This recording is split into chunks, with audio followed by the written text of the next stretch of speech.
प्यारे प्यारे साथ संगत जी, बड़े प्यार से कहना जी, धन निरंकार जी।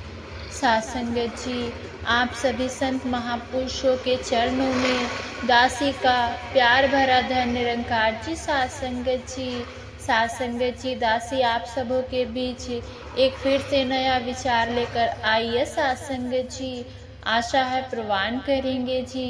साथ संगत जी, आज सतगुरु ने यह सुंदर अवसर रखा है कि साथ संगत जी हम सब मिलकर इस निरंकार प्रभु की चर्चा कर सके। दातार कृपा करे कि जो वचन सतगुरु ने हमें समझाए हैं साथ संगत, वो केवल जुबान तक ना रहे बल्कि हमारे कर्म और हमारे जीवन में ढल जाए।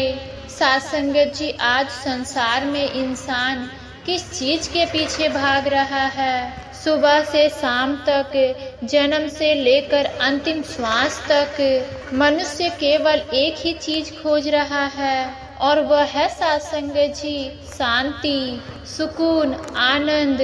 हम सोचते हैं कि अगर बहुत सारा धन आ जाएगा तो हमें शांति मिल जाएगी, बहुत सुंदर कोठी बन जाएगी तो सुकून मिल जाएगा। नहीं, परिवार बड़ा हो जाएगा, पद प्रतिष्ठा मिल जाएगी तो जीवन सफल हो जाएगा। लेकिन साथ संगत जी, हम अपने आसपास देखते हैं जिसके आसपास यह सब कुछ है, क्या वे वाकई ही शांत है? नहीं साथ संगत जी, सतगुरु बाबा जी अक्सर समझाते थे कि महलों में रहने वाले भी रोते देखे हैं और फुटपाथ पर सोने वाले भी चैन की नींद सोते देखे हैं। तो फिर यह सच्ची और शाश्वत शांति है कहाँ साथ संगत? साथ संगत जी, संपूर्ण अवतार वाणी में भी शहंशाह जी फरमाते हैं कि सुख दे मणि पास है तेरे, बाहर लबदा फिरदा ए। साथ संगत जी, वह सुखों की मणि, वह शांति तो हमारे भीतर है, लेकिन उसे हम बाहर के संसार में भोगों में ढूंढ रहे हैं। साथ संगत जी, संसार की चीजों में जो सुख नजर आता है वह क्षणिक है। शास्त्रों में भी कहा है कि जो भोग शुरू में अमृत जैसे लगते हैं उसका परिणाम बाद में विष जैसा होता है। साथ संगत जी, यह संसार की चकाचौंध हमें फंसाती रहती है, लेकिन आत्मा की प्यास नहीं बुझती। आत्मा के प्यास तो केवल परमात्मा के मिलने से ही बुझती है। साथ संगत जी, शांति के 3 मार्ग संतों ने बताए हैं, वो कौन कौन से हैं आइए जानते हैं। साथ संगत जी, पहला ज्ञान। जब सतगुरु की कृपा से इस घट घट वासी निरंकार का बोध हो जाता है, हमें पता चल जाता है कि हम कौन हैं और यह जगत क्या है, तो साथ संगत जी मन टिक जाता है। दूसरा है त्याग। लेकिन साथ संगत जी, सतगुरु ने हमें घर बार छोड़कर जंगल में जाने का त्याग नहीं सिखाया। साथ संगत, यहाँ त्याग का मतलब है मन से विकारों का त्याग, नफरत का त्याग। और तीसरा है साथ संगत जी, सबसे सुगम मार्ग है साथ संगत, बहुत ही बढ़िया मार्ग, वो है साथ संगत सिमरन। दासी अक्सर देखती है, हम कहते हैं कि महात्मा जी समय ही नहीं मिलता, ऑफिस की दौड़ भाग है, घर की जिम्मेदारियां हैं, 14-14 घंटे काम करने पड़ते हैं, तो सिमरन कब करे? संगत जी, सदगुरु माता जी तो हमें यही समझा रही है कि भक्ति और गृहस्थ अलग अलग नहीं है। यह मिशन तो है ही गृहस्थ संतों का, हमें काम छोड़कर कोने में नहीं बैठना। साथ संगत जी, एक बहुत सुंदर युक्ति है साथ संगत जी। अभी हम विचार कर रहे थे, आप काम पर हैं, ऑफिस में हैं, दुकान पर है, हाथ काम करते रहे, लेकिन मन इस निरंकार के साथ जुड़ा रहे।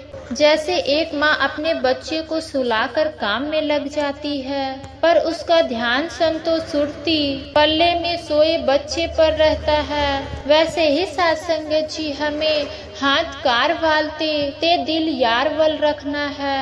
जीवन का कोई फल खाली ना जाए। जब भी बीच में 2 मिनट का समय मिले तो साथ संगत जी मन ही मन कहिए, तू ही निरंकार मैं तेरी शरणा मैनू बख्श लो, तू ही निरंकार मैं तेरी शरणा मैनू बख्श लो।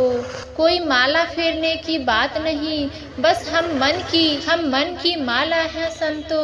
आप चाहे तो काम करते हुए मन में कोई काउंटर रख ले कि हर श्वास में या फिर हर श्वास के साथ इसका शुक्राना करे। और साथ संगत जी बहुत ही प्यारी बात जो हमें अपनाना चाहिए, जब आप दिन भर का काम करके 12-14 घंटे के मेहनत के बाद घर लौटे या फिर सोने लगे, तब 1 मिनट के लिए आंखें बंद करें, अपने सतगुरु के इस निरंकार के ध्यान में जाए और अरदास करे कि हे सच्चे बादशाह, आज का यह पूरा दिन, यह मेहनत, यह कमाई, यह सब आपकी दी हुई ताकत से हुई है। यह सब तेरा है और मैं इसे तुझको ही समर्पित करता हूँ। तेरा तुझको सौंप दे, क्या लागे सो मेरा।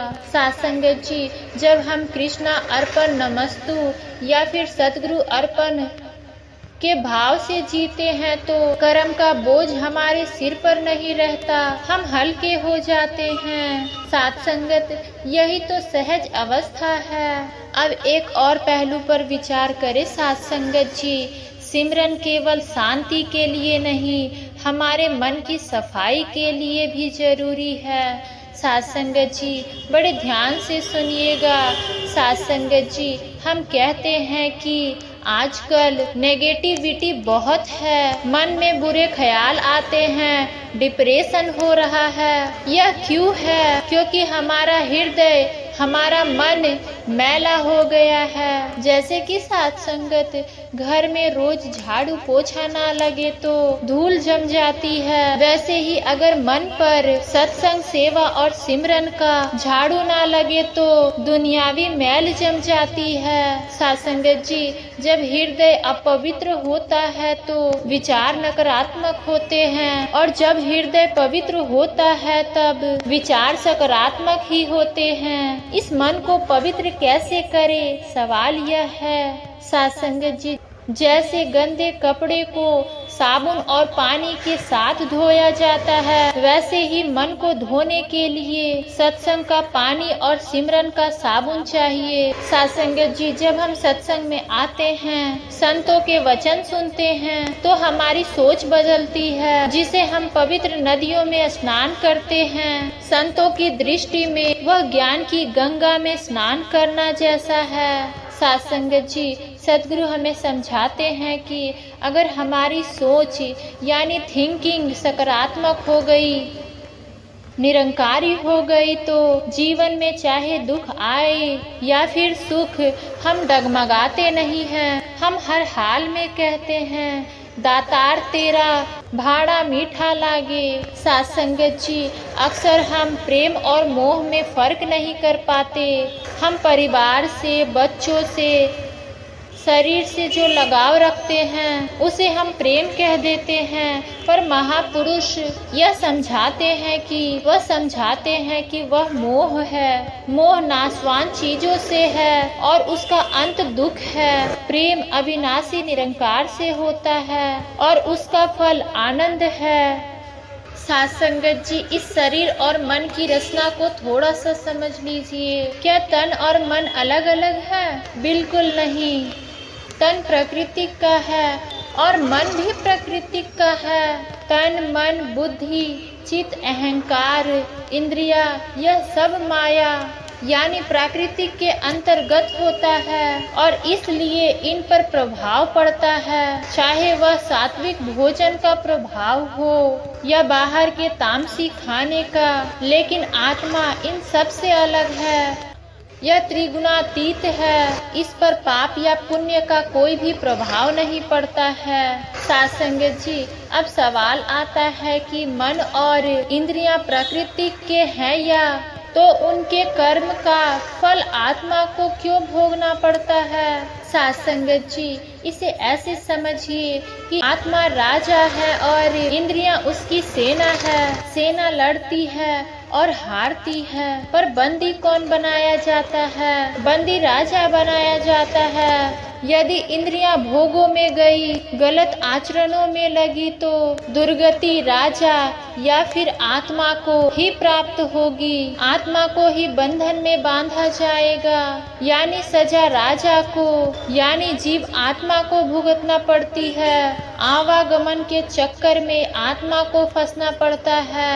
इसलिए साथ संगत जी, निरंकार प्रभु ने कहा है कि मया वेव मन आधस्व तन्न स्वम अध्वान संध्या, कि तुम अपने मन और बुद्धि को मेरे में लगा दो, तुम मेरे में निवास करोगे, इसमें कोई संशय नहीं है। इसलिए साथ संगत जी, सतगुरु बाबा हरदेव सिंह जी महाराज भी फरमाते हैं कि मन को ब्रह्म ज्ञान की अंकुश में रखो। जब मन सदगुरु के कहे अनुसार चलता है तो संतो, तो यह गुरुमुख बन जाता है, और जब यह अपनी मर्जी चलाता है तो मन मुख हो जाता है। साथ संगत जी, गीता में भी कहा गया है कि जो अभी दोहराया गया कि मने मैं आदर्शव, कि हे अर्जुन तू अपना मन मुझ में लगा दे। साथ संगत जी, मन और शरीर दोनों प्रकृति के अंतर्गत आते हैं। जब मन से परमात्मा का स्मरण करके परमात्मा को पाया जा सकता है, तो इस शरीर का भी बहुत महत्व है। इसलिए शरीर को भी पवित्र रखिए। साथ संगत जी,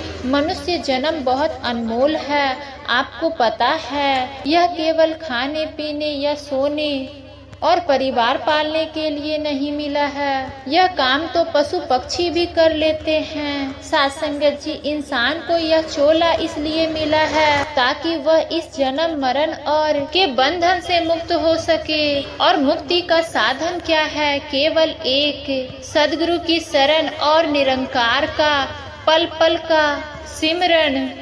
साथ संगत जी, अभी हम दातार की रहमत से शांति और सिमरन पर बहुत ही अच्छे विचार कर रहे। साथ संगत जी, प्यार से कहना चाहिए धन्य निरंकार जी।